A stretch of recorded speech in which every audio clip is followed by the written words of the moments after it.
emphasize on collective responsibility in spreading awareness and knowledge in promoting a smoke-free future for all.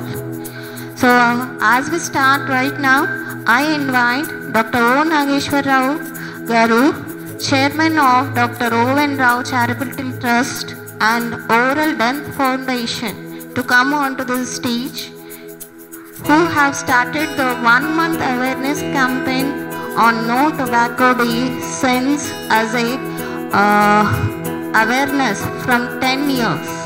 So I request Dr. O. Nageshwar Rao Garu, Chairman of Charitable Trust, to please come on to the stage. I request today's chief guest, Professor D. Sri Bhushan Raj Garu, Senior Nephrologist, NIMS Hospital. Sir, please occupy the dais. And the guest of honor for the day, Dr. Deepthi Garu, Pulmonologist, AIG Hospital. Ma'am, we welcome you. I also request the speakers of the day, Dr. Chittibabu Garu, Senior Medical Officer, ENT Surgeon, APS RTC Hospital, Hyderabad. Thank you, sir. I request Daivagnya Sharma Garu, famous astrologist. Sir, please occupy the dais.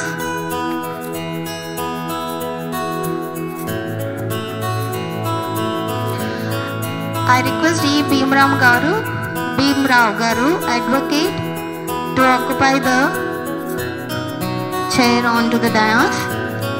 And I also request Sri Ballepalli Mohan Garu, music director.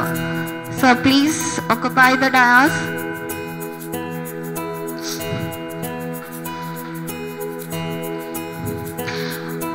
Today I request Dr. Kusma Bogaraj Garu, coordinator of Dr. O. N. Rao Charitable Trust. Sir, kindly break the proceedings on No World Tobacco Day.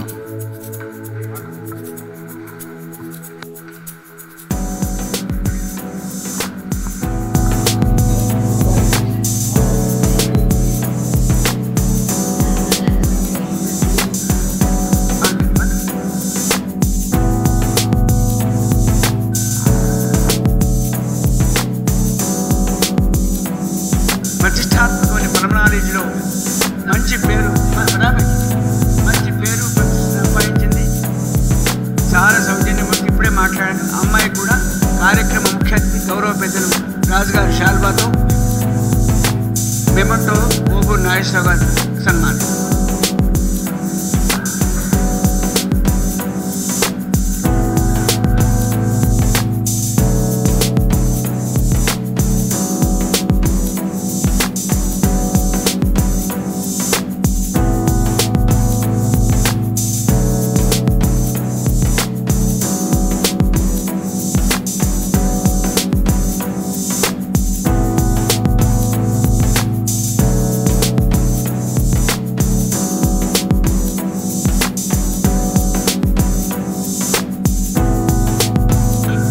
గౌరవ పెద్దలు చిట్టిబాబు గారికి సత్కారం. శాల్వాతో నాగేశ్వరరావు, మెమంటోతో ఈనాటి ముఖ్య అతిథి రాజుగారు సత్కరిస్తారు.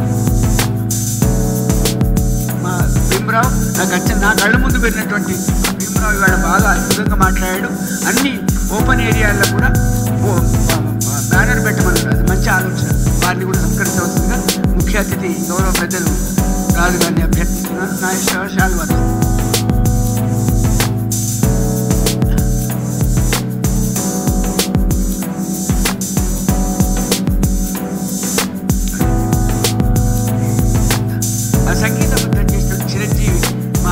బల్లేపల్లి మోహన్ నాకు ఖచ్చితంగా ఆప్తుడు.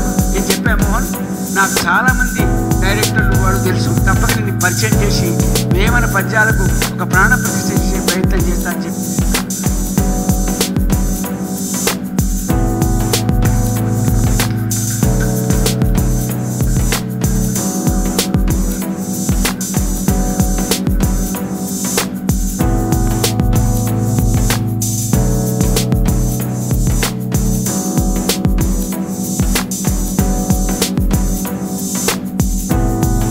నాగేశ్వరరావు గారికి ముఖ్య అతిథి గారి చేతుల మీదుగా మెమెంటో, దైవజ్ఞ శర్మ గారు శాల్తో సన్మానం.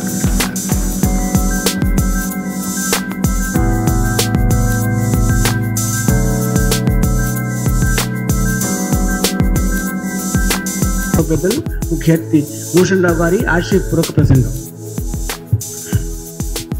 సభకు నమస్కారం. వేదిక నిర్వహించిన పెద్దలు, దైవజ్ఞ శర్మ గారు, ఇతర పెద్దలందరికీ, అలాగే పాత్రికేయ మిత్రులందరికీ కూడా నమస్కారం. ధూమపాన రహిత ప్రపంచాన్ని మనం కోరుకోవాల్సిన అవసరం ఇప్పుడు ఉంది తప్పనిసరిగా.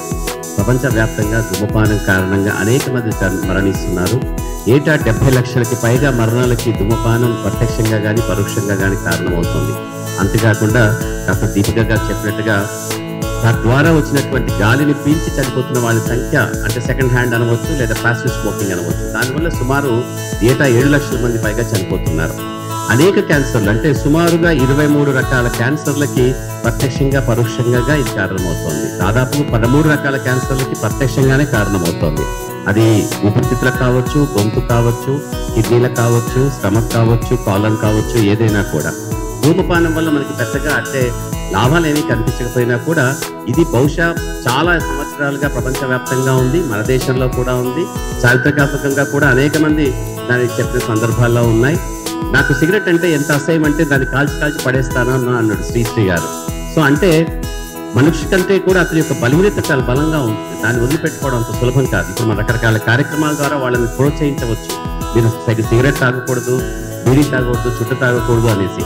చుట్ట మీద, సిగరెట్ మీద, బీడీ మీద మనం ఒక కపాలం యొక్క బొమ్మ పెట్టినప్పుడు చాలా వ్యతిరేకత వచ్చింది చాలా మంది దగ్గర నుంచి కూడా. అది కొందరికి దాని వాళ్ళ యొక్క వృత్తిగా మారుతుంది కొంతమంది తయారు చేయడం. కానీ అనేక మందికి ప్రవృత్తిగా మార్చుకున్నటువంటి ఈ ధూమపానం వల్ల అనేక మంది చనిపోతున్నారు. కాబట్టి ప్రభుత్వం రకరకాల కార్యక్రమాల ద్వారా ధూమపానాన్ని, ముఖ్యంగా సిగరెట్ స్మోకింగ్ ని బహిరంగ ప్రదేశాల్లో నిరోధించడము అనేక చట్టాలు ఏర్పాటు చేసింది. నేషనల్ టొబాకో కంట్రోల్ ప్రోగ్రామ్ కావచ్చు, 2007, 2008లో.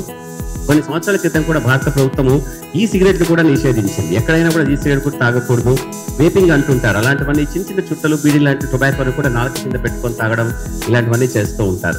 అయితే మనం అనుకున్నంత సులభంగా ఈ టొబాకోని తీసివేయడం చాలా సాధ్యం కావటం లేదు మనందరికీ కూడా. ఒకరోజు ఒక 19 ఏళ్ల పిల్లవాడు వాళ్ళ నాన్నమ్మతో నా గదిలోకి వచ్చాడు. వాళ్ళ నాన్నమ్మకి కిడ్నీ ప్రాబ్లం ఉంది. వెళ్ళిపోతున్నప్పుడు అబ్బాయి నా గదిలోంచి బయటకు వెళ్ళే క్షణంలో నేను అన్నాను, సిగరెట్ తాగడం అంత మంచిది కాదు నాయన, అలవాటు మంచిది కాదు, ఆరోగ్యానికి హాని చేస్తుంది అన్నాను. ఆ పిల్లవాడు అటు ఇటు చూసేసి, సార్ ఎవరు చెప్తున్నారు మీరు అన్నాడు. అంటే నేను నీకే చెప్తున్నాను, నీ వయసు ఎంత అన్నాను. అంటే 18-19 ఏళ్ళు అన్నాడు వాడు. అంటే లేదు, నువ్వు 5-6 సంవత్సరాలుగా సిగరెట్ తాగుతున్నావు నువ్వు అన్నాను. అంటే వెంటనే పరిగెత్తుకుంటూ వచ్చి మా నాన్నమ్మకి చెప్పకండి అన్నాడు. నీకు ఇలా తెలిసింది సిగరెట్ తాగుతున్నాను నేను మీ దగ్గర కూడా రాలేదు కదా అన్నాడు. అంటే సిగరెట్ కొన్ని ఏళ్ళు తాగడం మొదలుపెట్టిన తర్వాత శరీరంలో ప్రస్తుతంగా మొహం మీద ముఖ్యంగా చాలా ప్రత్యేకమైన లక్షణాలు మాకు గోచరిస్తాయి. అది చూడగానే మేము చెప్పగలుగుతాం. దాదాపుగా వచ్చిన వాళ్ళందరికీ అన్యాపదేశంగా నేను కొంతమందికి ప్రత్యక్షంగా డైరెక్ట్గా కూడా కొంత మొహం మీద కూడా నేను ఆల్కహాల్, సిగరెట్ లాంటి అలవాట్ల మీద నేను ఉపదేశాలు, ఉపన్యాసాలు ఇస్తూనే ఉంటాను. నా రూమ్లో అంతా కూడా అన్ని ఉపన్యాసాలు ఎక్కువగా ఉంటాయి.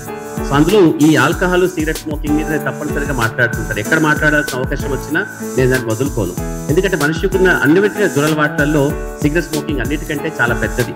అది రక్తనాళాల వ్యవస్థను సంపూర్ణంగా నాశనం చేస్తుంది. కాబట్టి దాదాపుగా రక్తనాళ వ్యవస్థ శరీరం అంతా ఉంటుంది. కాబట్టి ప్రతి చోట దీనికి సంబంధించిన జబ్బులు ఏదో రూపంలో మనకు కనపడుతూ ఉంటాయి. కాకపోతే సిగరెట్ కొందరు చాలా ఇష్టపడుతూ ఉంటారు. కన్యాశుల్కం నాటకంలో గురజాడ అప్పారావు గారు రాశారు, కగబట్టి అమృతముతేగా బుగబుగమట్టి చుక్క భూమిని వాళ్ళను ఒక చెట్టై పుట్టెను, ఒక తాగని వాడు దురద్పోతై పుట్టాను అని రాశాడు. అంటే ఆ కాలంలో అప్పుడు అది అలా ఉండింది. ఇప్పటికీ నాకు ధనవంతుల డాబుసెట్ దర్జాకి ఒక చిహ్నంగాను, అలాగే పేదవాడి నిస్సహాయతకు, నిరాశావాదానికి జ్ఞాపికగాను ఈ సిగరెట్ నాకు అనిపిస్తూ ఉంటుంది. అంటే చాలా మంది నిరాశావాదంతో, నిస్పృహతో తాగేస్తూ ఉంటారు. మంచి మంచి కవులు, రచయితలు కూడా వాళ్ళ సిగరెట్ రాత్రంతా తాగకపోతే పొద్దున వరకల్లా ఒక పాటనో పద్యాన్నో రాయడం చాలా కష్టమైన సందర్భాలని నాకు చెప్పిన సందర్భాలు ఉన్నాయి. ఇప్పటికీ చాలా మంది కళాకారులే, వాళ్ళందరూ చాలా మంచి సాహితీవేత్తలు, సంగీతకారులు అందరూ ఉంటారు. కానీ వాళ్ళకి సిగరెట్ ఒక పెద్ద బలహీనతగా ఉంటుంది. దాన్ని చూసి తీసేయడం అంత సులభం కాదు. మేడం గారు చెప్పినట్టుగా కొన్ని ప్రత్యేకమైన కార్యక్రమాల ద్వారా, కొన్ని ప్రత్యేక మందుల ద్వారా, డీ అడిక్షన్ సెంటర్స్ ద్వారా, అలాగే ప్రభుత్వం చెప్తున్నటువంటి కార్యక్రమాలని చాలా ఖచ్చితంగా నిర్వర్తించడం ద్వారా, ముఖ్యంగా బహిరంగ ప్రదేశాలలో తాగకూడదు. ఇప్పుడు నేను కొన్ని ప్రదేశాలకు వెళ్ళినప్పుడు చూస్తూ ఉంటాను, ఆడవాళ్ళు కూడా తాగేస్తున్నారు. ఇంకా ఘోరంగా కొంతమంది ప్రెగ్నెంట్ లేడీస్ కూడా తాగేస్తూ ఉన్నారు. కేవలం వాళ్ళకి, వాళ్ళ చుట్టుపక్కల వాళ్ళకి, కుటుంబంలో ఒక వ్యక్తి ఇంటికి వెళ్ళినప్పుడు వాళ్ళ ఇంటి మొత్తం కూడా పొగవాసనే వస్తుంది. అతను చెప్పాను, చిన్నపిల్లలు కూడా ఉన్నారు, మీ అమ్మగారు ఉన్నారు, పెద్దవాళ్ళు, మీ భార్య ఉన్నారు, ఇంట్లో చిన్న పిల్లలు ఉన్నారు, ఇల్లంతా ఇంత సిగరెట్ వాసన రావడం అనేది మంచిది కాదు అని చెప్తూనే వచ్చారు. అతనికి చాలా మందికి అలవాటుగా ఉంటుంది, చాలా దుర్లభమైనటువంటి అలవాటు, తీసుకోవడంత సులభం కాదు. కానీ అనేక మంది చాలా కృషి చేయాల్సిన అవసరం ఉంది. మనలో ఉన్న ప్రతి ఒక్కరు కూడా కృషి చేయాలి. కేవలం నాగేశ్వరరావు గారు చెప్పినట్టుగా కేవలం ఒక రోజుకో ఒక పూటకో ఒక కార్యక్రమానికి మాత్రమే పరిమితం చేయకుండా దేశవ్యాప్తంగా విశ్వవ్యాప్తంగా కూడా ఈ ధూమపాన రహితమైనటువంటి ప్రపంచాన్ని మనం ఏర్పరచుకునే విధంగా కృషి చేయాల్సిన అవసరం ఉంటుంది. ఈ అవకాశాన్ని నాకు ఇచ్చినటువంటి నాగేశ్వరరావు గారికి, ఈ సమయాన్ని నాకు ఇచ్చినటువంటి దైవజ్ఞ శర్మ గారికి, ఇతరులకు పెద్దలందరికీ కూడా ధన్యవాదాలు. ఈ వరల్డ్ నో టొబాకో డే సందర్భంగా మీ అందరూ కూడా మరొకసారి ధూమపాన రహిత ప్రపంచానికి మీరు దోహదపడతారని ఆశిస్తూ సెలవు తీసుకుంటారు. ధన్యవాదాలు.